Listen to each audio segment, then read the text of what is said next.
Welcome back. We're talking about how the American population and the way it lives changes during this period.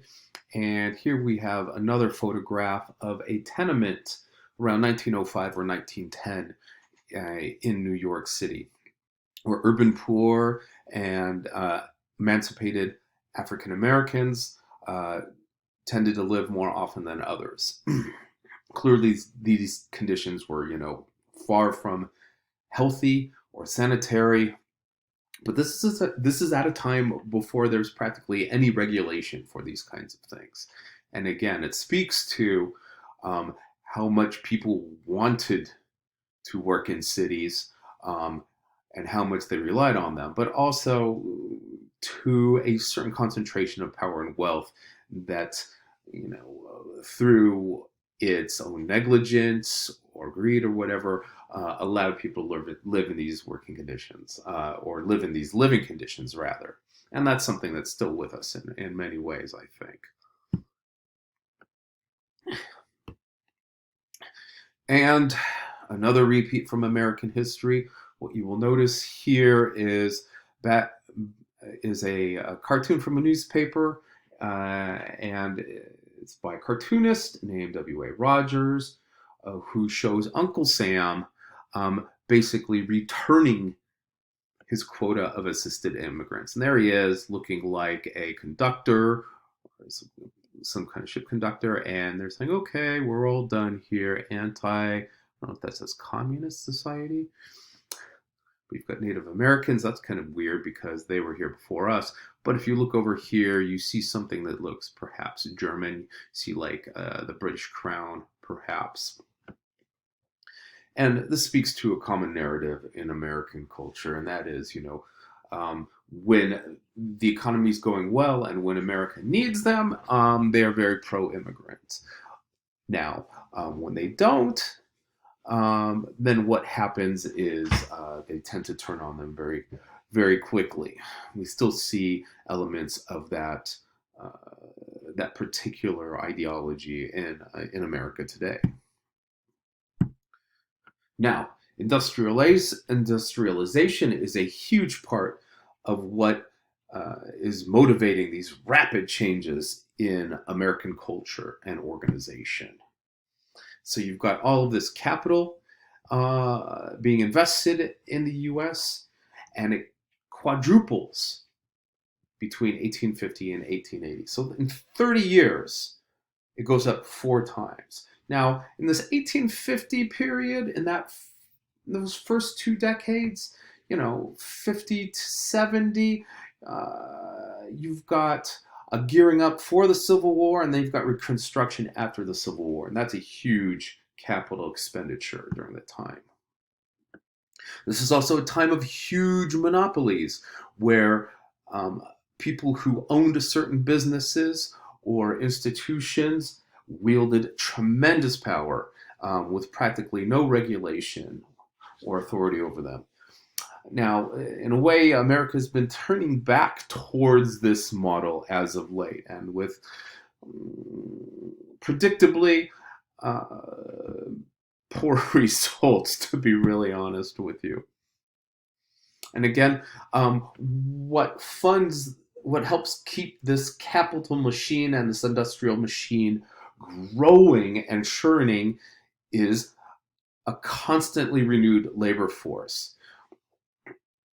They help push that production forward. And again, you've got these huge differences in wealth and income between the very rich and the very poor. And that too speaks to how American society is working today, due to lots of different legislation, but including, constant rolling back of taxation rates on the very wealthiest families of America. We do see that same disparity. In fact, it's the largest wealth gap in American history we're living under right now. And of course, though, with industrialization comes a lot of innovation, including the Ford Motor Company. Here we see the assembly line at work. See these cars rolling along on tracks. Two people work on one thing, they move it down, somebody works on another part of the car, and so forth and so on. So these two guys might be, I don't know, installing the spark plugs or whatever. It looks like that might be the engine right there. They're going to be doing that motion all day long. And as efficient that is, it does make something challenging for the American worker. If you're doing the same thing again and again and again and again, you almost feel like a machine part yourself. Those of you who are in 75A, remember Emerson kind of talked about that idea, a person being reduced to just one very narrow kind of work or one very narrow action. I'm going to see this represented in photographs, and also I got a good film clip for that coming up later on as well. The other part of this transformation is also huge increases in textile and clothing manufacturing. People from the old world brought their sewing skills and their textile skills to the new world, and people were jammed into very, very short, small, tight, unhealthy places, sewing away, sometimes with machines, sometimes without. People from all walks of life and from all corners of the globe, but especially prevalent in Italian American communities and Jewish American communities. And we'll come back to that a little bit later. Now, with that rapid industrial growth, you see, of course, the growing incorporation machines taking everybody they can get. And here we've got two young boys working at an Indiana Glassworks factory. Now, this was before there were any laws at all about child labor. The Child Labor Committee was formed in 1904, but it wasn't really until 1938, with the passage of the Fair Labor Standard Act, was child labor put to a close. I mean, we still have kids working in family businesses and stuff like that. Maybe somebody's got a paper route or whatever. But we're talking hard industrial work that was unsafe. And they did this at the cost of their education, too. You know, a lot of these kids left school early in order to work to help provide for their family. And here we've got a young boy carrying a load of cans at a food packing plant in Baltimore. And this is 1909. You may notice he's not wearing any shoes, and he looks pretty unclean. What can I say? Clearly this isn't safe. Clearly this would be a violation of labor law. You can't be working around heavy materials like that without wearing shoes. And some places you can't even get on a work site without steel toe boots. But again, this is in the area of zero regulation. And the results of it were often dehumanizing, if not lethal. Here, wow, I'm just rolling out the images for you. We've got young girls working at sewing stockings at Crescent Hosiery, which is in North Carolina. The South was also very big in textiles. This girl, Nanny Colson, is sewing stockings, and she's making roughly $3 a week. Now, this girl, what would you say? 8 years old, 9 years old? Again, this is before child labor, and it speaks to America still trying to figure out what it considered to be okay and what it didn't. Got another one coming up. Hits just keep on coming. This is in Vermont, and this is a girl working as a spinner at a cotton mill. And that's a place where that cotton fiber is turned into twine, thread, and all other kinds of weavable textiles here. Again, look how young she is. She should be in school, right? Now, of course, as you can see by these photographs, that photography had a really important role in documenting what this life was like for people. And here we see children sleeping in Mulberry Street. That's an Italian-American part of, and Irish-American part, and African-American part of Manhattan. And perhaps they have homes, perhaps they don't. And again, America is on a boom, and we have children without parents sleeping on the streets. And again, it's something that speaks to the organization and the concentration of wealth in our country. Now, if you're interested in seeing the photography that really helped change the American population's feeling about child labor, about poverty, about living conditions and working conditions, check out Jacob Riis's book, and it's called How the Other Half Lives. And it is an absolute giant in the history of photography, especially documentary photography. It's showing social reality for people. And it's a huge book. You can find so many of the images online, but once again, it really helps turn the tide in people's minds.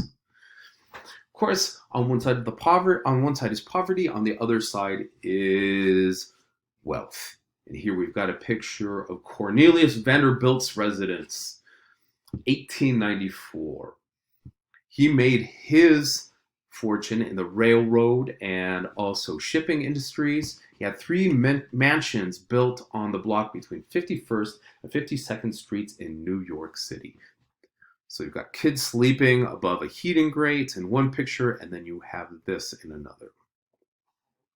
Again, it probably reminds us a little bit of our current situation. We're at the very verge of getting rid of a president who was living basically in a golden tower, where everything around him in his house had to be gold. And at a certain point, that kind of inequity becomes a detriment to a nation, society, and all of its containing cultures. And here we see another picture. This is an illustration showing that wealth gap really, really clearly. On one side, you've got sick and poor going on ferries to the East Islands to go to work, and on the other side, you've got basically the yachting people going out for their little pleasure jaunts on their ships. And again, what is interesting is you see these 2 very different income classes right next to each other. As America continued to grow, and as these forces continue to separate, you see a spatial separation from these 2 groups of people.